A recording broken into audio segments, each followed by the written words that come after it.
Hey Hey everyone, everyone!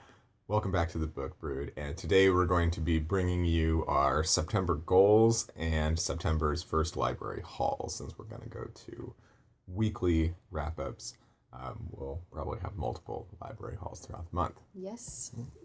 So we're just going to go through and show some of the things that we hope to get to over the next couple of weeks. Mm-hmm.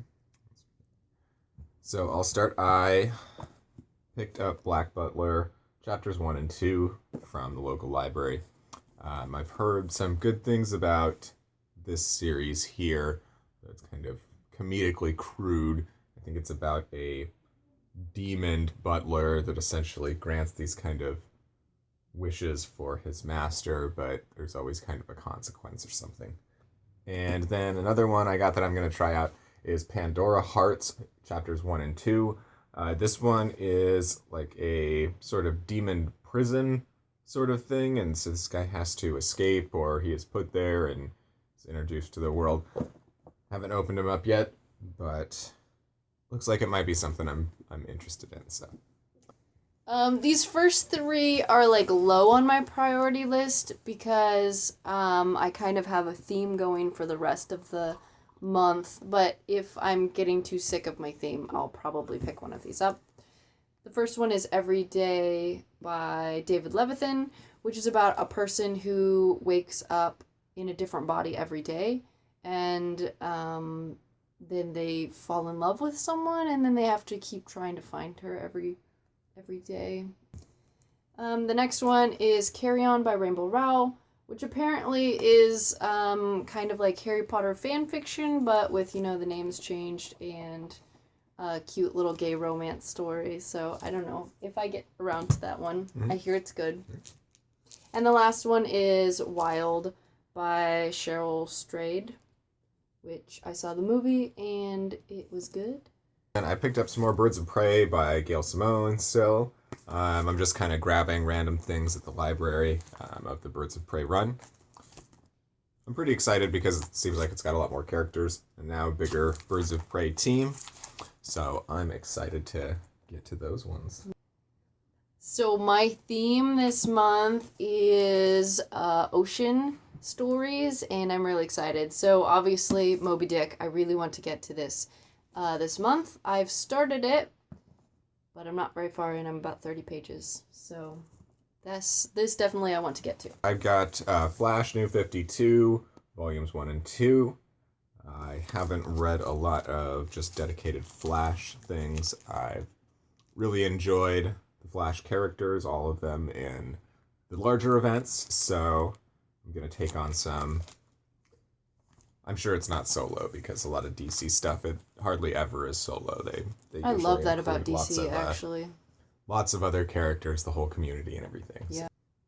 So. Okay, another classic, Jaws. I've never read it, but I watched all of the movies as a kid, and like my number 2 and number 3 biggest fears in the entire world are sharks and the ocean.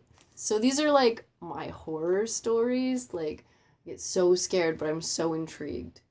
Mm-hmm. So definitely gonna get to that one. It's the closest she can get to horror. I can't do horror. Just noping out altogether. Yeah. They had Captain Marvel, issue 1. This one is by Kelly Sue DeConnick.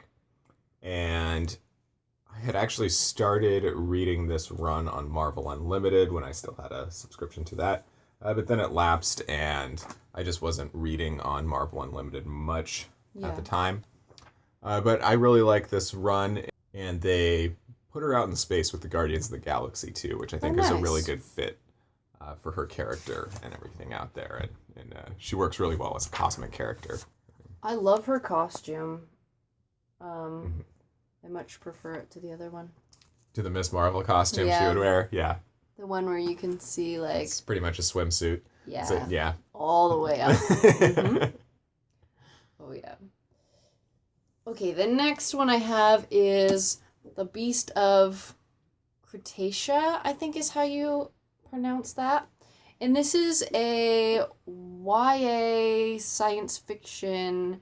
Apparently this is sort of a retelling of Moby Dick, but on another planet. They're trying to harvest things out of the ocean of a foreign planet and then, bringing them back to human civilization. I don't know if they're still on Earth or not, but then the captain of a ship gets obsessed with a big creature that sunk his last ship, and it's the same story, I guess. Drags everyone else along with them.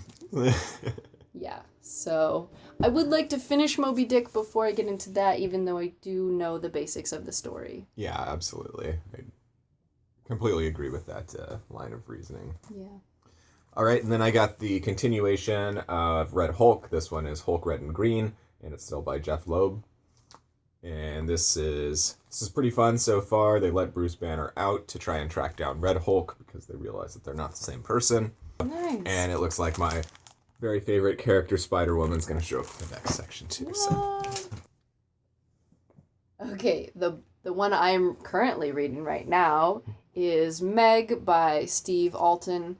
And this is amazing. I don't know if you can see the picture, but that is a T-Rex being eaten by a mega shark. And this is just pure ridiculousness, but it is actually, I'm surprised. I was expecting Sharknado and like that level of just horribly like cheesy. Just cliche left and right. Cliche, yeah. But this is actually a nice thriller, and it's, the science obviously is stretched a lot, but they try, like the tone tries to take itself seriously, and it is quite a thriller, and I am very much enjoying it. And then I picked up The Trench, also by Steve Alten,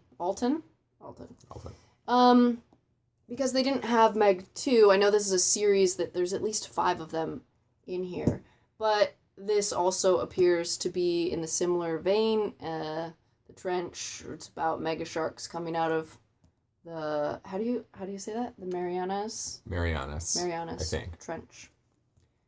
So, amazingness. I think this is the last bit, at least that the library had, of Blackest Night, and this was the main run, so Hal Jordan run here, or the main cast of heroes. Here's the, all the Lantern Corps had to deputize someone on Earth, and so there's Barry Allen as a blue lantern, Mira as a red lantern, Lex Luthor as an orange lantern, Scarecrow as a yellow lantern, did I say Wonder Woman as a Star Sapphire, and then Adam as a member of the Indigo Tribe, that's what they call it. So yeah, Blackest Night by Geoff Johns.